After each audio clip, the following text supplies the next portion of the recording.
जब दुनिया के सबसे बड़े खेल फुटबॉल की बात होती है तो एक नाम अपने आप जुबान पर आ जाता है। नाम है लियोनेल मेसी। और जब यही फुटबॉल का बादशाह भारत आया तो उसका गो टूर सिर्फ जश्न तक सीमित नहीं रहा, बल्कि विवादों और सवालों से भरा रहा।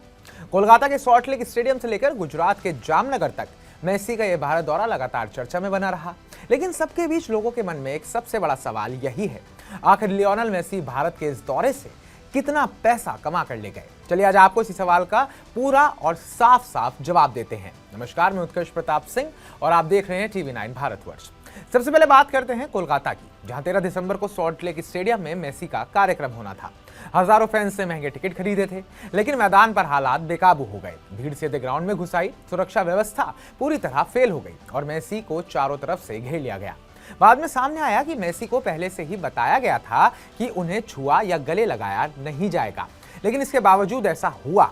आयोजकों के मुताबिक यह व्यवहार मेसी को बिल्कुल पसंद नहीं आया और वो तय समय से पहले ही कार्यक्रम छोड़कर चले गए।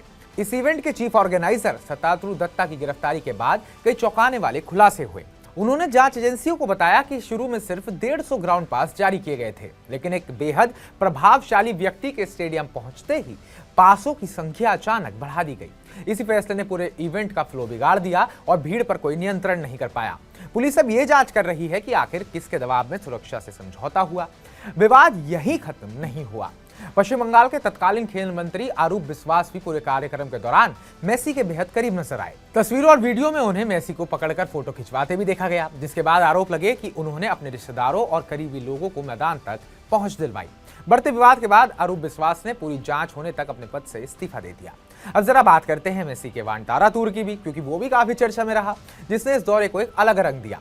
कोलकाता की अफरा तफरी के बाद मेसी गुजरात के जामनगर पहुंचे, जहां उन्होंने अंबानी परिवार की महत्वाकांक्षी परियोजना वानतारा का दौरा किया। यहां का माहौल कोलकाता से बिल्कुल उलट था। कड़ी सुरक्षा, सीमित लोग और पूरी तरह नियंत्रित व्यवस्था।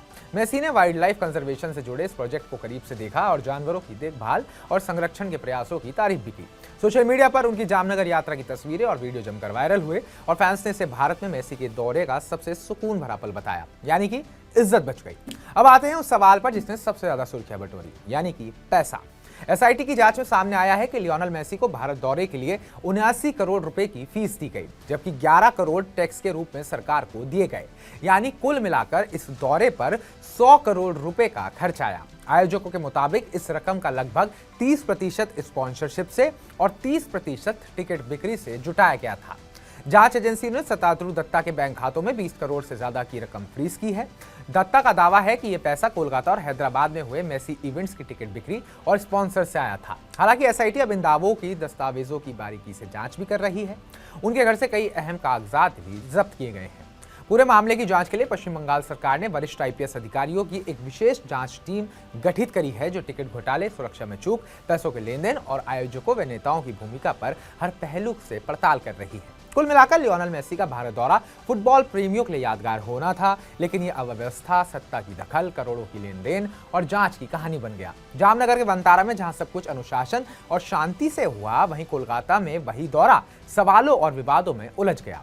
मेसी तो अपना काम और भुगतान लेकर लौट गए, लेकिन भारत में पीछे छूट गया एक ऐसा मामला जिसकी गूंज अभी लंबे समय तक सुनाई देती रहेगी। तो आपको क्या लगता है, क्या सच में जो फैंस के साथ हुआ, फैंस का दिल टूटा और वो अपने चहेते मेसी को या तो सही से देख नहीं पाए या उनका स्पर्श नहीं कर पाए, क्या उन लोगों को सजा मिलेगी? क्या वो लोग जेल की सलाखों के पीछे पहुंचेंगे जिन्होंने लोगों के भावनाओं के साथ खिलवाड़ करा, पैसों की हेरफेर करी? कमेंट बॉक्स में कमेंट कर हमें जरूर बताइएगा आपको क्या लगता है, क्या न्याय होगा। बाकी ताज़ा अपडेट्स पाने के लिए TV9 भारतवर्ष को सब्सक्राइब कीजिएगा।